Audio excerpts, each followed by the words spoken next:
Coffee ಅನ್ನೋದು ನಮ್ಮ ದೇಶದಲ್ಲಿ ಹೆಂಗೆ ಕುಡಿತೀವಿ, ಅಮೆರಿಕದಲ್ಲಿ ಹೆಂಗೆ ಕುಡಿತಾರೆ? ಅಮೆರಿಕದಲ್ಲಿ ಬ್ಲ್ಯಾಕ್ ಕಾಫಿ ಕುಡಿತಾರೆ.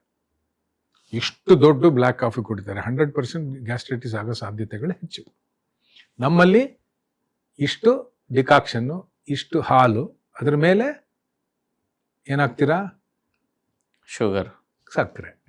ಅದನ್ನು ಸ್ವಲ್ಪ ಅಮೆರಿಕದಲ್ಲಿ most of them don't put sugar into their coffee. ನೋಡಿದ್ದೀರಲ್ಲ ಬೇರೆ ದೇಶದಲ್ಲಿ ಬ್ಲ್ಯಾಕ್ ಕಾಫಿ ಕುಡಿತಾರೆ, ಇಟ್ಸ್ ಫೈನ್. ಬಟ್ ತುಂಬ ಕುಡಿತಾರೆ, ಅದರಿಂದ ಸ್ವಲ್ಪ ಕಷ್ಟ ಆಗ್ಬೋದು. ನಮ್ಮಲ್ಲಿ 100-150 ml filter coffee, beautiful coffee. ಅದರಲ್ಲಿ ಹೆಚ್ಚು ಏನಿರುತ್ತೆ? ಹಾಲು. ಕಡಿಮೆ ಏನಿರುತ್ತೆ? ಡಿಕಾಕ್ಷನ್.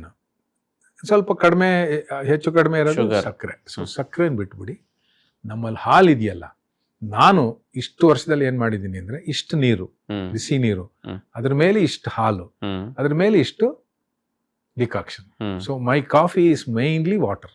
ಯಾತಕ್ಕೆ ಹೇಳ್ತೀನಿ ಅಂದ್ರೆ, ನಾವು ಹಾಲು ಕುಡಿತೀವಲ್ಲ, 100 ml ಹಾಲು, ಒಂದು ಕಾಫಿನಲ್ಲಿ 100 ml ಹಾಲು ಬಿದ್ರೆ 1 ಚಮಚ ತುಪ್ಪ, 1.5 ಚಮಚ ತುಪ್ಪ ಇರುತ್ತೆ. ಎಮ್ಮೆ ಹಾಲು ಇದೆಯಲ್ಲ, 1.5 ಚಮಚ 2 ಚಮಚ ತುಪ್ಪ ಇರುತ್ತೆ ಅದ್ರಲ್ಲಿ. ಎಮ್ಮೆ ಹಾಲಿನಲ್ಲಿ ಕಾಫಿ ಬಹಳ ಚೆನ್ನಾಗಿರುತ್ತೆ ಅಂತ ಕುಡಿತಾರಲ್ಲ, ಎಣ್ಣೆ ಇರೋದ್ರು. ಅವಾಗ ಏನಾಗುತ್ತೆ, ನೀವು 3 ಕಪ್ 300 ml ಕಾಫಿ ಕುಡಿದ್ರೆ 3-4 ಚಮಚ ತುಪ್ಪ ತಿಂದಂಗಾಯ್ತು. ಕಷ್ಟ.